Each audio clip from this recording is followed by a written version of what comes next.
Bueno, hoy voy a hablar de enterocolitis necrotizante.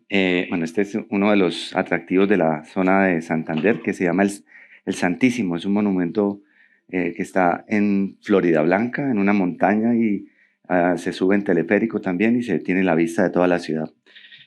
Eh, en esta charla voy a tratar de mostrarles a través de casos lo que se describe y hemos visto en las imágenes diagnósticas cuando uno se enfrenta a una sospecha de enterocolitis necrotizante, y vamos a tocar las aplicaciones que hay en radiografía simple, ultrasonido y por supuesto los exámenes de medio de contraste. Al final voy a mencionar las clasificaciones que hay y qué utilidad tiene cada una. Antes de empezar a mirar casos patológicos, quería recordar un aspecto radiológico normal de una placa simple, porque no sé si cuando ustedes han visto a los tenistas que botan la bola al aire cuando está haciendo mucho sol para ajustar la retina. Esto me parece importante, como primero ver cómo se ve una placa normal para empezar a ver las placas patológicas. Entonces esta radiografía pues es una radiografía donde se ve un patrón gaseoso intestinal de distribución simétrico, aspecto poliédrico, no hay ninguna asa dilatada como tal. Esta es una radiografía opuesta donde se observa una distensión generalizada de asas intestinales delgadas y gruesas, probablemente, aunque en recién nacidos no se puede saber qué es intestino grueso y delgado, pero es para que noten la diferencia entre lo que es normal y lo que es patológico. Y este es otro de los patrones que vamos a ver durante la conferencia, que es un hilio asimétrico o una distribución asimétrica del patrón gaseoso intestinal que se asocia fuertemente a enterocolitis. Empezamos a hablar de la primera modalidad diagnóstica, que en recién nacidos es tal vez la estrella de la película, y es la radiografía de abdomen simple. Entonces vamos a revisar estos hallazgos, que son los que se asocian a la enterocolitis: la dilatación de las asas intestinales, el engrosamiento de la pared, ascitis, neumatosis intestinal, gas venoso portal, el asa fija persistente y el neumoperitoneo. Eso es básicamente lo que se puede uno identificar cuando se enfrenta a esta sospecha diagnóstica. Entonces, con respecto a la dilatación de las asas intestinales, pues puede ser localizada o generalizada, ambas con un significado equivalente. Es un signo poco específico. Cuando se encuentra un hilio localizado, lo más frecuente es verlo hacia la fosa ilíaca derecha, porque el sitio anatómico predisponente a enterocolitis es el ciego o el ilion terminal. Entonces, cuando considera uno que está dilatada una asa intestinal, no hay una medida exacta para saber qué está dilatado o no. Cuando hice mi fellow en España, mi profesor y yo éramos los narizones del grupo, del servicio. Entonces yo le pregunté medidas, le preguntaba, entonces hay cosas que no requieren medirse para saber si uno tiene la nariz grande o no. O sea, Hugo, ¿usted tiene la nariz grande? Sí. Y yo también, doctor, qué pena que le dije que sí. Me dijo, pero no necesito medirla para saber que yo tengo la nariz grande. Entonces es la proporción que se establece con respecto al resto de las asas intestinales las que hace que uno determine si hay una asa intestinal dilatada. Hay una comparación que puede ser útil, y es con la distancia interpedicular de los primeros cuerpos vertebrales de la columna lumbar. Cuando tengan alguna duda, puede servirles de ayuda ese parámetro para saber si hay dilatación o no hay dilatación. Lo que demuestra un hilio es una rigidez por edema, enfermedad de la pared intestinal, y puede ser por cualquier cosa. Entonces ahí empieza uno a indagar otras alternativas. Y esta es la distensión generalizada, que pues es muy fácil de identificar porque el abdomen es globoso como tal y vemos una distensión generalizada de asas intestinales. Con respecto al engrosamiento de la pared y la ascitis, no es un signo muy específico en radiología simple. Se ha tratado digamos, de informar en muchas ocasiones. A veces uno puede comprometerse a decirlo, pero no es lo ideal. Realmente es el ultrasonido el que determina si hay edema de la pared intestinal. En este caso hay una distensión generalizada de asas intestinales delgadas, y por aquí veíamos una asas intestinales de pared diferente, engrosaditas, y en la radiografía de control, en la radiografía de control vemos cómo empezaron a aparecer los signos más específicos de enterocolitis, que es neumatosis intestinal, pero realmente es el ultrasonido el que nos demuestra con mucha fidelidad cuando una asa intestinal está realmente engrosada. Vean ustedes cómo se ve una asa intestinal en un corte axial, la pared intestinal. Hay medidas también, se supone que por encima de 2 milímetros en un recién nacido está muy edematizada la pared intestinal, lo normal es 1,2 milímetros. El otro signo muy importante es que cuando veamos líquido libre asociado a la pared intestinal, uno puede hablar de que ya el niño se perforó o está próximo a perforarse. En este caso que les muestro es un paciente que tenía clínica de enterocolitis. Sin embargo, la radiografía simple no nos mostró mucha utilidad. Estamos haciendo mucho más ultrasonido que hace años atrás, porque hemos encontrado que con los equipos modernos, la resolución que se tiene tanto en escala de grises y la alta sensibilidad del Doppler nos ha ayudado a predecir hallazgos radiológicos. Entonces, por ejemplo, en este caso, veíamos, en este caso, le mostré que no tenía un patrón gaseoso intestinal, se sospechaba que podía tener líquido libre, puede que tenga líquido libre, pero no sabíamos. Y el otro signo que sugiere líquido libre es cuando las asas intestinales se ponen en la mitad de la radiografía, una centralización de las asas intestinales porque el líquido se tiende a disponer en las goteras paracólicas derecha e izquierda y en la pelvis. Uno puede sugerir, pero realmente es el ultrasonido en que nuevamente nos muestra, por un lado, la distensión líquida de las asas intestinales y por eso no se veía en la radiografía, y también la presencia de abundante cantidad de líquido libre sonolucente. Y en este caso podíamos ver unas asas intestinales colapsadas que seguramente ya se estaban perforando con imágenes hiperecogénicas asociadas a la pared que sugerían neumatosis incipiente. Entonces hablamos ya de la neumatosis intestinal, que es el otro signo más específico de enterocolitis, que es el que uno quisiera ver siempre que uno le toma la radiografía y el neonatólogo también quisiera ver para definir el caso. Digamos, uno ve la neumatosis y ya sabe que es enterocolitis, la clasifica y empieza el tratamiento más idóneo posible. Entonces, pues como ustedes saben, la neumatosis son colecciones de gas en la pared intestinal, es el signo más específico, ocurre entre el 55 al 60% de los pacientes con sospecha clínica. Puede ser localizada o generalizada. Es muy importante establecer si es localizada o generalizada porque, como les voy a mostrar más adelante, tiene que ver mucho con el pronóstico de los pacientes. Y es la neumatosis de los 4 cuadrantes, es uno de los signos de peor pronóstico, casi más que el neumoperitoneo, y sugiere pannecrosis de un 80% del intestino. Puede comprometer tanto el intestino delgado como el intestino grueso. Esa neumatosis puede ser muy fácilmente detectable en la primera toma o no. Por eso hay que estar con el ojo muy, muy bien agudizado y buscando lo que el clínico quiere que nosotros le digamos. Entonces, en la radiografía que está a la izquierda de la pantalla, vemos primero una distensión generalizada de asas intestinales en los 4 cuadrantes, y solamente en la fosa ilíaca derecha habían unas imágenes sospechosas de neumatosis, que ya con eso es suficiente si el contexto clínico lo amerita, y esto es para mostrarle la neumatosis, que es difícil de detectar. Y en la radiografía que está a la derecha de la pantalla vemos una distensión gaseosa intestinal generalizada, pero sí hay una neumatosis de los 4 cuadrantes muy fácilmente visualizable en esa única proyección. Entonces puede ser submucosa o subserosa. Lo más frecuente es verlas mixtas, realmente y esas mixtas son las más difíciles de interpretar, y es ahí donde el ultrasonido juega un papel muy importante para o aclararlas, porque puede confundirse con materia fecal. Sin embargo, hay que tener claro que materia fecal es difícil de ver antes de las 2 semanas de vida. Y nuevamente recalco la importancia del ultrasonido en esos escenarios clínicos donde todavía no podamos definir claramente si se trata de una neumatosis intestinal. Otros casitos de neumatosis intestinal, vean ustedes las áreas, las burbujitas que van siguiendo paralelas a la pared intestinal. Estas son imágenes clásicas de la neumatosis intestinal, en este caso los 4 cuadrantes.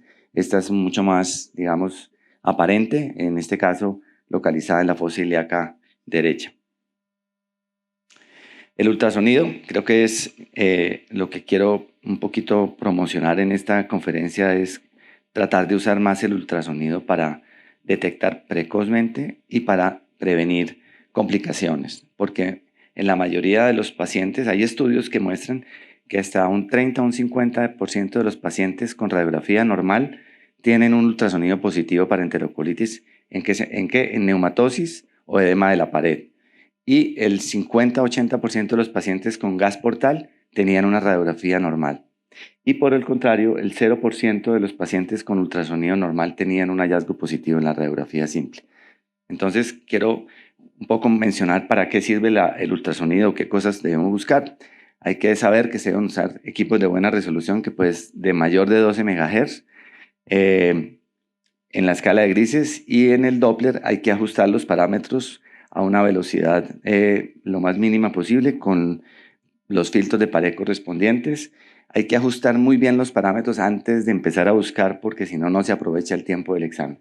En esta publicación que les mostraba en la diapositiva anterior, se describió el signo del círculo, que hace referencia a la disposición circunferencial de las burbujas de aire siguiendo la circunferencia de la pared intestinal en el corte axial.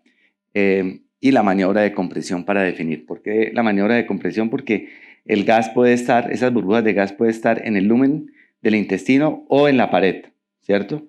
Y a veces este contenido es muy denso. Por la posición permanente del niño en decúbito supino, las burbujitas de gas tienden a pegarse a la parte superior de la pared intestinal.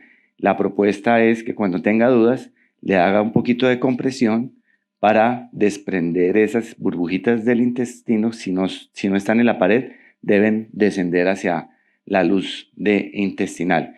Pero si permanecen pegadas a la pared, lo más probable es que estén dependiendo de la pared intestinal. Entonces veamos este casito con una sospecha de enterocolitis. Habían unas imágenes acá, burbujas de pequeño calibre, coalescentes, no muy claras, uno no se puede comprometer a que sean neumatosis.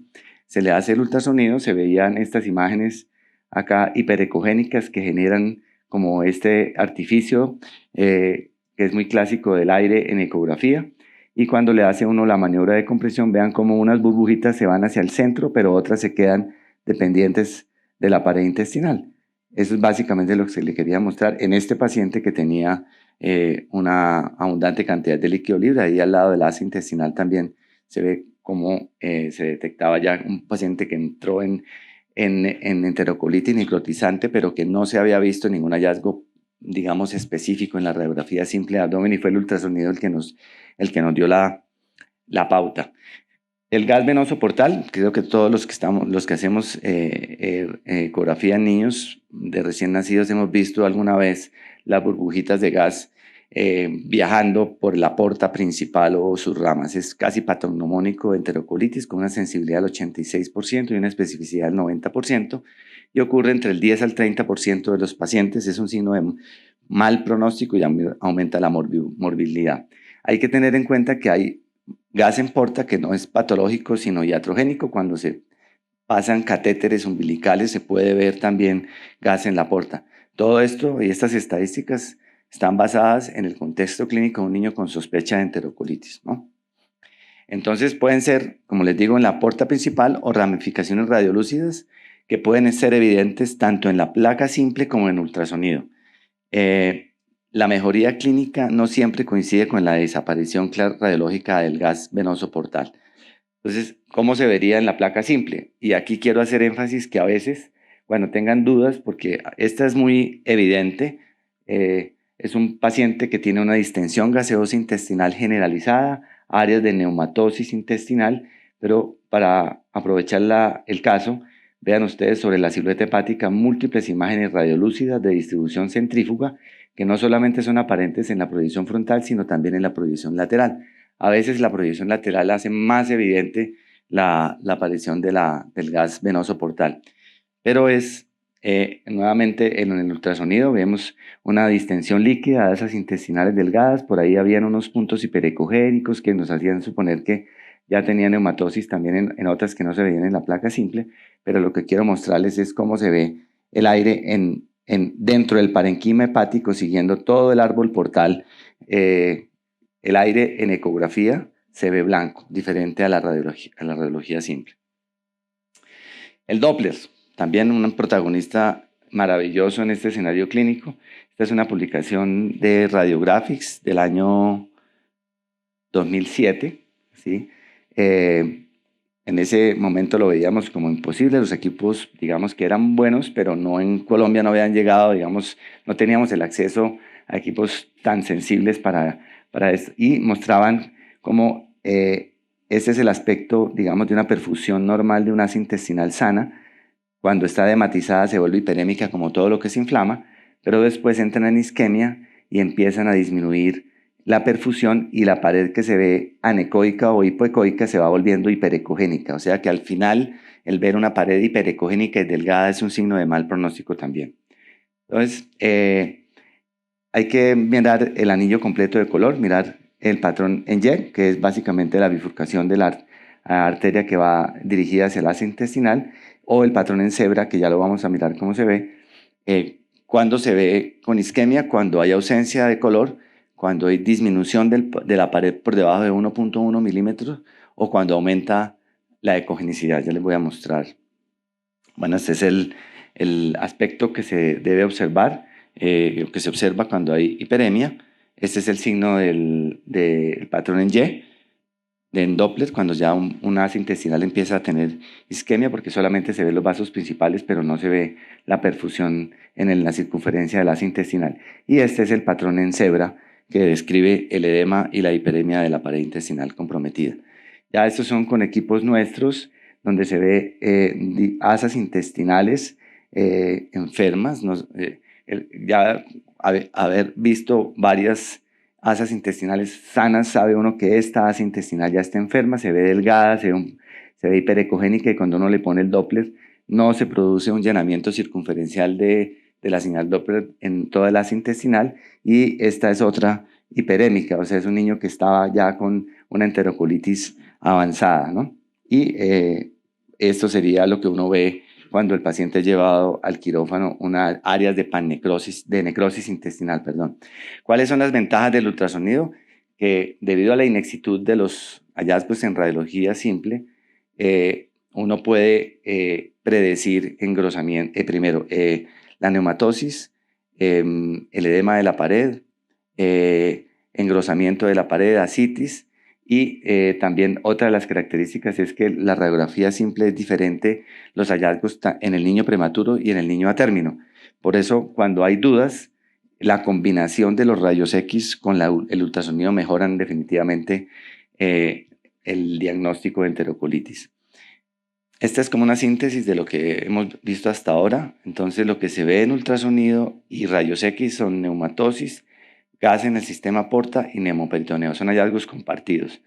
Lo que solo se ve en ultrasonido o que tiene mejor sensibilidad y especificidad en ultrasonido son el engrosamiento de la pared, la ecogenicidad de la pared, la perfusión de la pared y el líquido libre.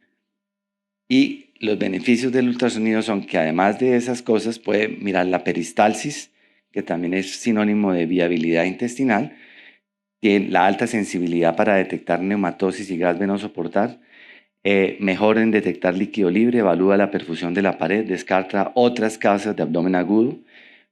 Ahora les voy a mostrar, ayer hablé precisamente de eso, que otra de las causas de abdomen agudo en niños, en recién nacidos, es el volvulus. Entonces, dentro de nuestro protocolo de examen, para empezar, hay que mirar la relación de los vasos mesentéricos. Y lo otro muy importante es que nos sirve para mirar la progresión de la enfermedad y carece de radiaciones ionizantes.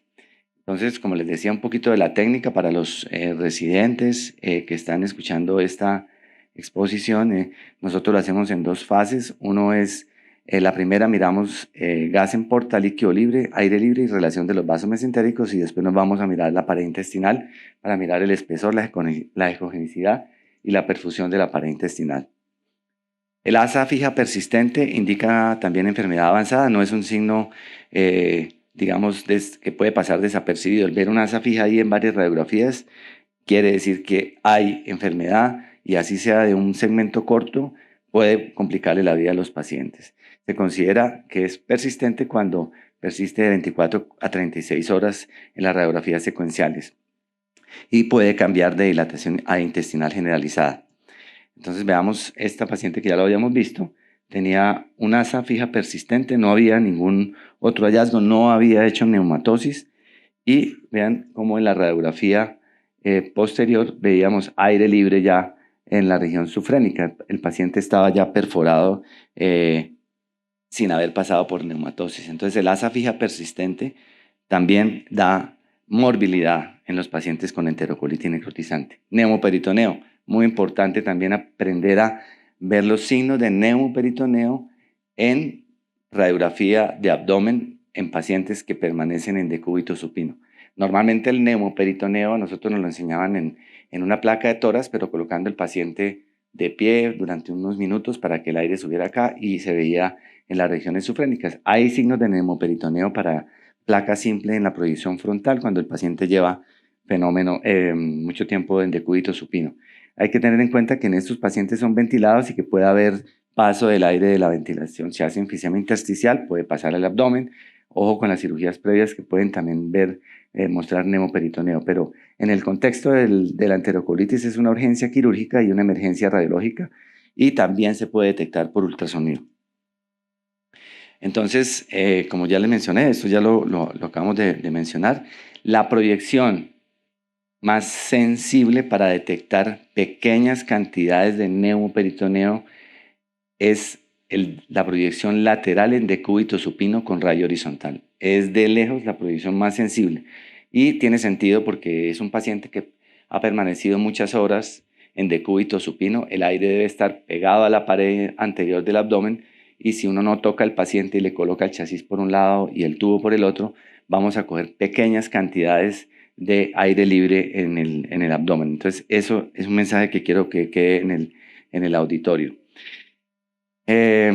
Estos son muchos de los signos que se han descrito: el signo del bigote, el signo del balón, el signo del ligamento falciforme, aire libre en la fosa hepatorenal, el signo de Rigler, el signo del triángulo y aire en el escroto también. Muchas veces es ese aire en el trayecto inguinal la que nos alerta en la radiografía simple. Entonces acá para mostrar aire libre por en la región subhepática, en las regiones sufrénicas también. Estas pequeñas cantidades de aire en los recesos, la fosa hepatorrenal, son anormales y hay que aprenderlas a visualizar y a mencionar como sospecha de neumoperitoneo. En este caso que les mostraba también aire en las regiones sufrénicas, muy importante aprender a mirar toda la radiografía de arriba para abajo para detectar pequeñas cantidades. Es el signo de los bigotes. Aquí también aire libre, sufrénico. Ese es el signo del balón de fútbol americano, que es ya un neumoperitoneo masivo, también muy descrito. Fíjense ustedes cómo se ve también áreas de gas venoso portal, distensión intestinal generalizada, nuevamente la proyección lateral en decúbito supino con rayo horizontal, mostrando este signo que se llama el signo del triángulo, que detecta pequeñas cantidades de aire libre en la cavidad abdominal. Y este es el aspecto del neumoperitoneo en ultrasonido, que son como múltiples rayitas que se desprenden de la pared abdominal anterior que simula el neumotórax visto en las charlas del doctor Hansel. Aquí también, esto también son pequeñas cantidades de líquido libre intraabdominal. Lo estamos viendo más con ultrasonido y esta es la comprobación en la radiografía simple con rayo horizontal. Entonces, en enterocolitis es indicación quirúrgica. Se deben tomar radiografías con intervalos de 1 a 2 días para mirar la progresión del neumoperitoneo. Si no se lleva a cirugía, se puede observar en un 35 o un 50% de los pacientes. Muy importante el estado clínico de los pacientes y acordarse que cuando ya se perfora una asa intestinal no va a haber dilatación de asas porque el aire se va a salir del intestino. ¿Para qué sirven los medios de contraste en el contexto de enterocolitis? Nunca hacer medios de contraste en la fase aguda de la enfermedad porque se puede romper el intestino y deteriora el estado clínico del paciente. Solo lo estamos usando para mirar las complicaciones y la complicación más frecuente de la enterocolitis es la estenosis, que puede ser de un solo segmento o multisegmentaria, pero solamente se hace para evaluar esos pacientes. Este es un paciente que ya tenía antecedentes de enterocolitis y empezó a tener intolerancia a la vía oral, vómito, lo que les decía ayer, siempre cuántas asas intestinales ven en esta radiografía sospechando obstrucción. Muchas asas intestinales en la radiografía simple, luego se debe estudiar con colon por enema, contemplando siempre que la primera posibilidad de obstrucción en un niño que ha tenido enterocolitis es la estenosis del colon. Y este es el aspecto, digamos, muy, no clásico, pero sí lo más frecuente, es ver una estenosis segmentaria del colon transverso o colon ascendente, es lo más frecuente. Así se ven las estenosis postenterocolitis. Esto es lo que les había dicho de la clasificación de Bell, que es como la que todo el mundo conocemos. Entonces, esta clasificación que pretende orientar el tratamiento. Se divide en 3 grupos y cada grupo tiene A y B. Desde el punto de vista radiológico, entonces, la 1A es una distensión leve, ¿cierto? Pero tiene clínica de enterocolitis. La 1A B puede ser igual, pero ya hay sangre los test de materia fecal que nos da información el neonatólogo. La 2A ya es cuando aparece neumatosis intestinal asociada a la dilatación intestinal. La 2B es igual, pero ya aparece gas en la porta y algo de ascitis. La 3A aparece ya la ascitis propiamente dicho y la 3B es el neumoperitoneo, pero está orientada es como a definir qué tratamiento se le da al paciente. Esta clasificación la muestro siempre porque es vigente, realmente a pesar de que fue publicada en el año 88, se puede aplicar muy fácilmente en nuestro ejercicio diario. Y lo que hizo la doctora Ann Koloske, es una cirujana pediátrica, operó un número considerable de pacientes y determinó qué relación había de los hallazgos que ella encontró en la cirugía con base en los hallazgos radiológicos. Entonces, dividió por cuadrantes la radiografía, el porcentaje en pannecrosis y la mortalidad. Y por otro lado, los signos radiológicos, la neumatosis intestinal, el gas porta, el neumoperitoneo y cuando había la combinación de neumatosis intestinal más gas venoso portal. Y vean ustedes que el porcentaje mayor de mortalidad lo da la neumatosis intestinal difusa y gas venosa portal. El neumoperitoneo, vean ustedes, la mortalidad era del 47 al 33%. Lo que más da mortalidad es realmente la neumatosis intestinal, el gas en porta, más que el neumoperitoneo. Entonces es muy importante definir eso en la radiografía simple. Entonces, pues a manera de conclusión, la radiografía simple sigue siendo el estudio radiológico de elección y la evaluación primaria de los pacientes con enterocolitis. Muy importante la correlación de los hallazgos radiológicos con los clínicos, como siempre, para tomar una conducta terapéutica adecuada, y el ultrasonido juega un papel coadyuvante y determinante en aquellos casos donde los signos clínicos y hallazgos radiológicos son inespecíficos. La tomografía nada, los medios de contraste solamente para evaluar las complicaciones tardías, las clasificaciones de Bell y Koloske muy útiles como guía terapéutica y para establecer pronóstico. Entonces, con esto termino esta presentación. Creo que tratamos los temas que nos planteamos al principio de la conferencia. Muchas gracias por su atención.